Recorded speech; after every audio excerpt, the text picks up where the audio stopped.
কথা দিলে স্বপ্ন ছিল, ওই করতে পারলো না, ওই জন্যে আমরা করলাম। আজকের দিনটা আমাদের সকলের কাছে স্পেশাল হলেও আলপনাদি মা আর ওর বরের কাছে কিন্তু খুব একটা স্পেশাল নয়, কারণ ওরা তিনজন মেয়ে চেয়েছিল যে আজকের দিনটি স্পেশালভাবে সুন্দর করে স্বাধীনতা দিবস পালন করবে, কারণ এটা আলপনা দিদিভাইয়ের শেষ ইচ্ছা ছিল যে এই বছর তারা গ্রামবাসীকে মিষ্টি বিতরণ করে সুন্দরভাবে স্বাধীনতা দিবস পালন করবে। কিন্তু স্বাধীনতা দিবস পালন করলো তার ইচ্ছা পূরণ করার জন্য তার মা এবং তার হাজব্যান্ড, কিন্তু তারা আনন্দের সহিত পারলো না, তারা খুবই দুঃখের সহিত স্বাধীনতা দিবস পালন করলো। কারণ যে দিদিভাইয়ের ইচ্ছা ছিল সেই দিদিভাই আজকে আমাদের মধ্যে নেই, ঠিক আছে, কিন্তু দিদিভাইয়ের স্মৃতিগুলো আমাদের জীবনে, আমাদের ফোনের মধ্যে সারা জীবন রয়ে গেল। দিদিভাই তুমি যেখানেই থেকো ভালো থেকো, আর দিদিভাইয়ের এই ইচ্ছাগুলো পূরণ করার জন্য আমরা সব বন্ধুরাই অবশ্যই খুশি হয়েছি, তাই না বলো বন্ধুরা?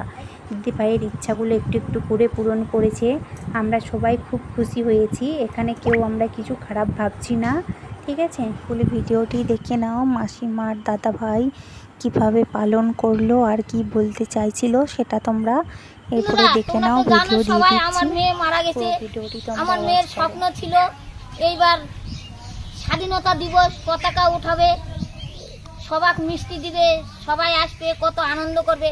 আমরা কিছু পারিনি বন্ধুরা, আমরা অল্প একটু পারিছি, তোমরা সবাই আশীর্বাদ করো আমার মেয়ের যেন আত্মার শান্তি হয়, ওর জন্যই আমরা এগলাম। আমরা একটু মিষ্টি নিয়ে আইছি মতিচুরের নাড়ু, এই মতিচুরের নাড়ু দিয়ে আমরা একটু পতাকা তুললাম। কথা দিলে স্বপ্ন ছিল, ওই করতে পারলো না, ওই জন্যে আমরা করলাম।